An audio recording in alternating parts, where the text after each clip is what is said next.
Mami, wala pa akong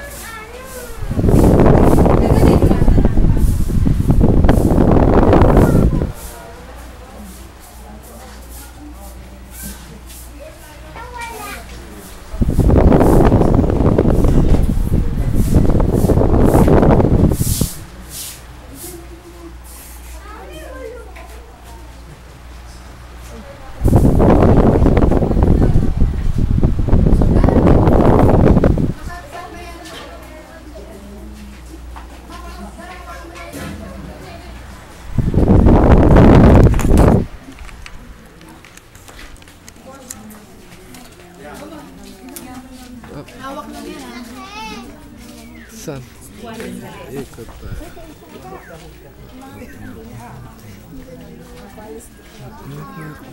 Ibalik na ako, may kailangan. Yan, ha?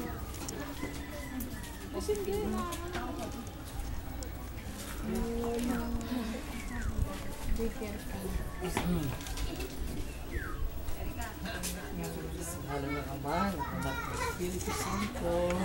Amen.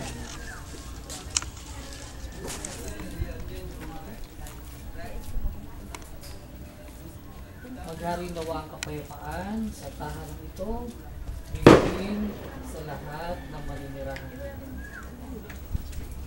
Ang mabuting balita ng Panginoon ayon kay San Marcos. Pagpasok ninyo sa limang tahanan, sabihin muna ninyo, maghari nawa ang kapayapaan. Kung may bigyan sa kapayapaan ang nakatira roon, sa kanila ang kapayapaan. Ngunit kung hindi sila magagamit nito. Ang mabuting balita ng Panginoon. Manalangin tayo para sa mga may-ari at nagpapasinaya sa bahay nito. Upang sila'y pamalaging ligtas at pinagpapala sa tuwina, manalangin tayo sa Panginoon. Panginoon, dinggin mo ang aming panalangin. Upang may palaganap nila ang mabuting balita, manalangin tayo sa Panginoon. Panginoon, dinggin mo ang aming panalangin. Upang sila'y maging bukas palad sa mga dukha, kapos palad at sawi, manalangin tayo sa Panginoon. Panginoon, dinggin mo ang panalangin. Manahan ka, Panginoon, sa piling ng mga nagpapasinaya sa pagbabasbas ng bahay nito. Basbasan mo sila sa tuwina, bigyan ng kalusugan sa katawan at kaluluwa, ingatan sa tuwina at pasagalan ng kanilang buhay. Wala pong hinihiling namin sa pamamagitan ng Jesucristo, kasama na Espiritu Santo, magpasawalang hanggan. Amen. Ang natubig nawang ito, magpalaala na yung Panginoon sa kamatayan, kuning pagkabuhay ng Kristo.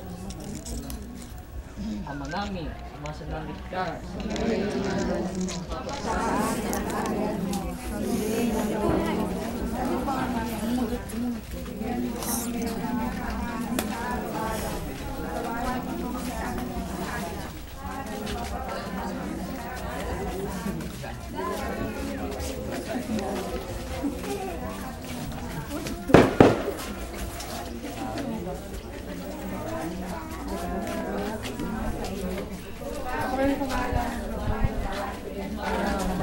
Padana din.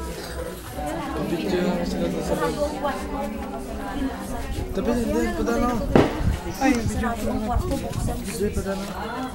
Sa Espiritu Santo, para ng una, ngayon pa kailanman, magpasawalang hanggan, siya naman.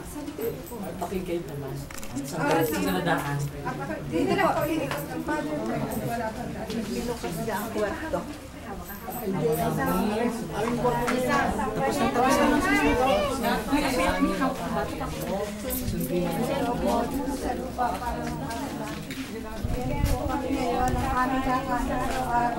Patawarin mo kami sa aming mga sala.